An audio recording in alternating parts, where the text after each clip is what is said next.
Hey guys, welcome back to the channel and இன்னைக்கு நம்ம என்ன பார்க்க போகிறோம் அப்படின்னா இன்ஜின் ஃபியூல் சிஸ்டம்ஸ் பார்க்கலாம். ஸோ அதில் வந்து பெட்ரோல் டீசல் அந்த எவல்யூஷன்ஸ் நம்ம பார்க்க போகிறோம். ஸோ அதுக்கு முன்னாடி லாஸ்ட் வீக்கில் வந்து நம்ம இந்த கேம்ஸ் வேல்வ்ஸ் அதெல்லாம் பார்த்தோம் இல்லையா. ஸோ அண்ட் விவிடிஐ ஐவிடெக் அப்படின்னா என்னன்றதெல்லாம் எக்ஸ்பிளைன் பண்ணியிருக்கேன். அப்படி அந்த வீடியோ யாரும் பார்க்கலன்னா மேலே ஐ பட்டனில் இருக்கும், போய் பாருங்கள். நெக்ஸ்ட் போகலாம். ஸோ இன்ஜினில் வந்து we have two fuel systems as of now. எலக்ட்ரிக்கலில் வந்து ஃபியூச்சரில் சொல்லலாம் அப்படின்ட்டு, பட் இப்போதைக்கு இது கவர் பண்ணுறேன். Evolution of petrol fuel system, evolution of diesel fuel systems, இது ரெண்டும் பார்க்கலாம். பட் இன்னைக்கு வந்து நம்ம பெட்ரோல் ஃபியூல் சிஸ்டம் மட்டும் தான் பார்க்க போகிறோம். டீசல் வந்து அப்கமிங் வீடியோஸில் பார்க்கலாம். ஸோ கார்பரேட்டர் தெரியும் இல்லையா. கார்பரேட்டர்னா உங்களுக்கு வந்து இப்போ இந்த இன்ஜின் கிட்ட வந்து ஒரு பாட்டில் மாதிரி இருக்கும். அதில் வந்து இந்த ஏர் பாஸ் ஆகும். அதாவது ஏர் ஃபில்டரில் வந்து ஏர் ஃபில்டர் ஆகி கார்பரேட்டரில் பாஸ் ஆகி இன்ஜினுக்கு போகும். ஸோ அதில் என்ன ஆகுதுன்னா உங்களுக்கு வந்து ஏர் ஃபியூல் வந்து மெக்கானிக்கலாக நம்ம மிக்ஸ் பண்ணுறோம். அதுதான் இங்கே காமிச்சிக்கிறது. So mechanical component which is use to make air fuel mixture in petrol engines. So அதுதான் கார்பரேட்டர். இந்த கார்பரேட்டரில் வந்து ஏர் பாஸ் ஆகும். ஏர் இப்படி பாஸ் ஆகும்போது வந்து இந்த நம்ம இந்த த்ராட்டில் ஓன் பண்ணுறோம் இல்லையா, எக்ஸலேட்டர் ஓன் பண்ணுறோம் இல்லையா. ஸோ அதில் வந்து இந்த டயஃப்ரம், தட் இஸ் உள்ளே வந்து ஒரு டயஃப்ரம் இருக்கும். அது ஓப்பன் ஆகும். ஓப்பன் ஆச்சுன்னா நிறைய ஏர் போகும், க்ளோஸ் ஆச்சுன்னா கம்மி ஏர் போகும், அந்த மாதிரி. ஸோ இந்த டயஃப்ரம் த்ரூ இப்படி போகும்போது ஃபியூல் வந்து இங்கே கொடுத்துருப்பாங்க, ஃபியூல் டேங்க்லேருந்து அது உள்ளே மிக்ஸ் ஆகி ஸ்ட்ரெயிட் அவங்களுக்கு வந்து இன்ஜினுக்கு போகும். இன்ஜினில் வந்து இப்போ இது வந்து 4 சிலிண்டர் இன்ஜின், ஓகேவா. ஸோ அதனால் இந்த ஏர் ஃபியூல் மிக்சர் வந்து இந்த 4 சிலிண்டருக்குமே போகும்போது வந்து ஒரு இன்கன்சிஸ்டண்ட்டாக போகும், லைக் இன்ஆக்டிவேட்டாக போகும். ஒன்றுத்தில் வந்து ஜாஸ்தி இருக்கும், ஒன்றுத்தில் கம்மி இருக்கும். ஸோ அந்த மாதிரி ஸோ அதனால் உங்களுக்கு வந்து இந்த கார்பரேட்டர் வந்து கொஞ்சம் எலிமினேட் பண்ணணுன்ற மாதிரி. பட் ஆக்சுவலாக ஸோ மெனி இயர்ஸாக அது இருந்தது. பட் இப்போ வந்து எலிமினேட் ஆகிடுச்சு. ஸோ இப்போ ஒரு 2000 வந்து இந்தியாவில் வந்து almost all the vehicles became fuel injection system. So அதுக்கு முன்னாடி வந்து உங்களுக்கு இந்த இஎஃப்ஐ சிஸ்டம் வந்து முதலே வந்தது, லைக் 96, 97 அந்த டைமில் இருந்தது. ஸோ அதுக்கப்புறம் தான் உங்களுக்கு வந்து இந்த கார்பரேட்டர் சிஸ்டம் வந்து எலிமினேட் ஆச்சு. ஸோ பைக்கில் மட்டும் தான் இருந்தது. இப்போ இந்த BS6லேருந்து உங்களுக்கு வந்து எல்லாமே எஃப்ஐக்கு மாறிடுச்சு. இந்த கார்பரேட்டர் வந்து என்ன ஒரு அட்வான்டேஜ் அப்படின்னா, இது வந்து நீங்கள் எங்கே வேணாலும் சர்வீஸ் கொடுக்கலாம். ஏர் ஃபியூல் மிக்சர் வந்து நம்ம அந்த இது சேஞ்ச் பண்ணிக்கலாம். ஒருத்தர் பவர் வேணும், பவர் எடுத்துக்கலாம், அப்போ மைலேஜ் கம்மியாகும். ஒருத்தர் வந்து மைலேஜ் நிறைய வேணும்வாங்க, அப்போ வந்து பவர் கம்மியாகும். ஸோ அந்த மாதிரி உங்களுக்கு வந்து சேஞ்சஸ் பண்ணிக்கலாம்.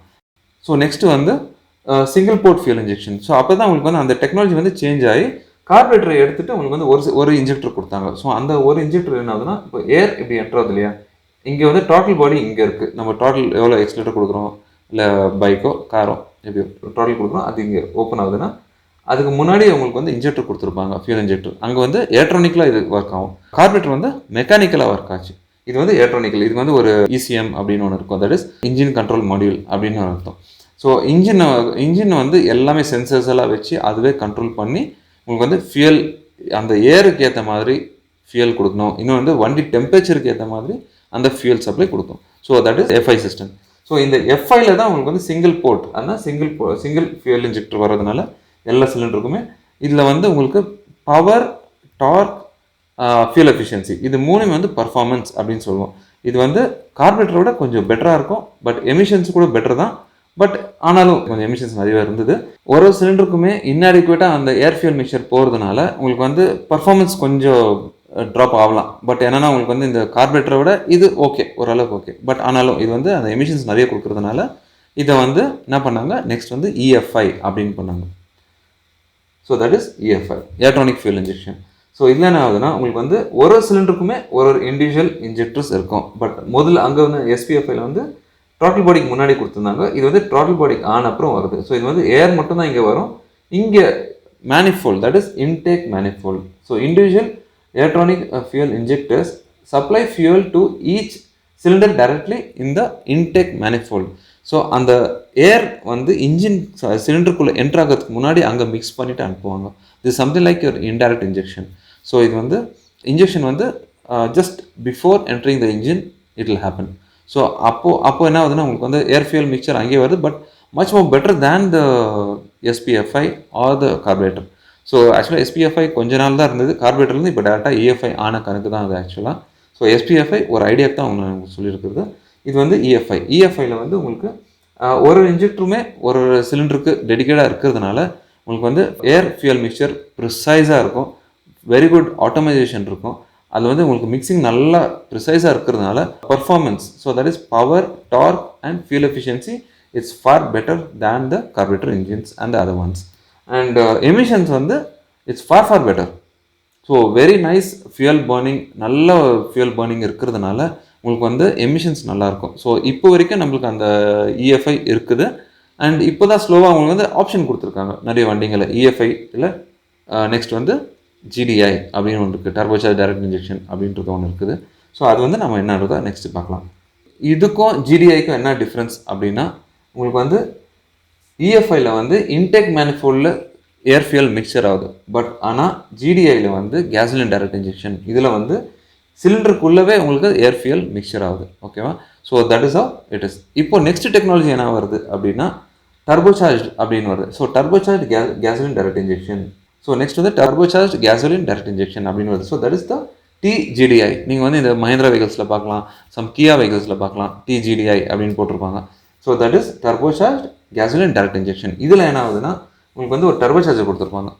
டர்போசார்ஜர் என்ன பண்ணுது அப்படின்னா அட்மாஸ்பியரிக் ஏரை வந்து நல்லா கம்ப்ரெஸ் பண்ணி ப்ரெஷரைஸ் பண்ணி உங்களுக்கு இன்ஜின் கொடுக்கும்.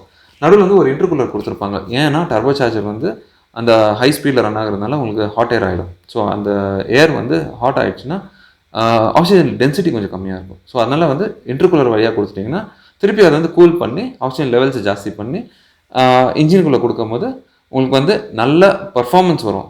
as well I said performance வந்து 3 things, that is power, torque and fuel efficiency. So these 3 are the performance and emissions வந்து much more cleaner. ஸோ அதுதான் இது வந்து டர்போசார்ஜ். அது வந்து நேச்சுரலி ஆஸ்பிரேட்டட். இது வந்து ஃபோர்ஸ்ட் இண்டக்ஷன் அப்படின்னு சொல்லுவாங்க. அது வந்து நேச்சுரலி ஆஸ்பிரேட்டட் அப்படின்னு சொல்லுவாங்க. ஸோ நார்மலாக நேச்சுரலி ஆஸ்பிரேட்டடில் வந்து ஏர் வந்து அந்த சக்ஷன் ஏற்ற மாதிரி அது ஏர் எடுத்துக்கும். பட் இதில் வந்து ஃபோர்ஸ் பண்ணி கொடுக்குறோம். ஸோ இந்த வால்யூமில் நான் கொஞ்சம் ஏர் கொடுக்குறது பதிலாக நான் வந்து நிறைய ஏர் கொடுக்குறேன். So that it gives you much more better performance for me. But naturally aspirated இன்ஜினில் வந்து இன்ஜின் சைஸ் பெருசாக இருக்கும். 1.5 லிட்டர் இன்ஜின் நேச்சுரலி ஆஸ்பிரேட்டட்னா உங்களுக்கு அந்த இன்ஜின் அந்த பர்ஃபார்மன்ஸ் வந்து உங்களுக்கு 1 லிட்டர்லேயே கொடுத்துடலான்னு சொல்லி இன்ஜின் சைஸை கம்மி பண்ணி டர்போசார்ஜ் கொடுத்துட்டாங்க. பட் ஒன்றுத்துக்குமே அட்வான்டேஜ் டிஸ்அட்வான்டேஜ் இருந்தே இருக்குது. ஓகேவா? ஸோ பர்ஃபார்மன்ஸ் எப்போ நிறைய இருக்கும் அந்த டைம் வந்து உங்களுக்கு வந்து அந்த சின்ன சைஸ் இன்ஜினில் பர்ஃபார்மன்ஸ் நிறைய இருக்கும், அப்போ கொஞ்சம் வேரண்டர் இருக்கும். ஸோ டர்போசார்ஜ் இன்ஜின்ஸில் வந்து நீங்கள் ஸ்டார்ட் பண்ணாலே உங்களுக்கு அந்த இன்ஜின் ஸ்லைட் அந்த என்விஎஸ் லெவல்ஸ் கொஞ்சம் தெரிஞ்சே தெரியும். அதே நீங்கள் இஎஃப்ஐ எடுத்திங்கன்னா அது ரொம்ப மைல்டாக இருக்கும். உங்களுக்கு இன்ஜின் சப்ளை இன்ஜின் ரன்னிங்கே தெரியாது இல்லை. ஸோ அந்தளவுக்கு இஎஃப்ஐ ஸ்மூத்தாக இருக்கும். ஸோ இதில் வந்து கொஞ்சம் பவர்ஃபுல்லாக இருக்கும். பட் ஆனால் பர்ஃபார்மன்ஸ் வைஸ் நீங்கள் பார்த்தீங்கன்னா இஎஃப்ஐயோட டர்போசார்ஜ் டைரக்ட் இன்ஜெக்ஷன் வண்டி வந்து will give you much more better performance. That's all about the evolution of petrol fuel system. So இன்னைக்கு வந்து நம்ம இதை மட்டும் பார்த்து முடிச்சிட்டோம். ஸோ நெக்ஸ்ட் வீடியோவில் வந்து நம்ம டீசல் பார்க்கலாம். ஓகே, உங்களுக்கு ஏதாவது டவுட்ஸ் ஏதாவது கொஷின்ஸ் ஏதாவது இருந்தால் கமெண்ட்ஸில் மென்ஷன் பண்ணுங்கள். I'll be happy to answer you. And இந்த வீடியோ வந்து பிடிச்சிருந்தா லைக் பண்ணுங்கள். அப்படியே உங்கள் ஃப்ரெண்ட்ஸ் சர்க்கிள் கூட ஷேர் பண்ணுங்கள். கொஞ்சம் நிறைய லைக்ஸ் கொடுங்க. ஸோ வியூஸ் நிறைய போட்டோம். அண்ட் இதெல்லாம் தெரியாதவங்களுக்கு கொஞ்சம் தெரிஞ்ச மாதிரி இருக்கட்டும். ஆக்சுவலாக வந்து வியூஸ் நிறைய போகாததுனால இதெல்லாம் இந்த சீரீஸை ஸ்டாப் பண்ணிடலாம் அப்படின்னு தான் யோசித்தேன். பட் இல்லை, இன்னும் கொஞ்சம் நிறைய பேருக்கு நிறைய பார்க்குறாங்க. நான் நார்மலாக நிறைய பேர் பேசும்போது இல்லை ஒரு நல்ல ஐடியாவாக இருக்குது அப்படின்னு சொல்கிறாங்க. ஸோ அதனால் இதை நான் அப்படியே கண்டினியூ பண்ண போகிறேன்.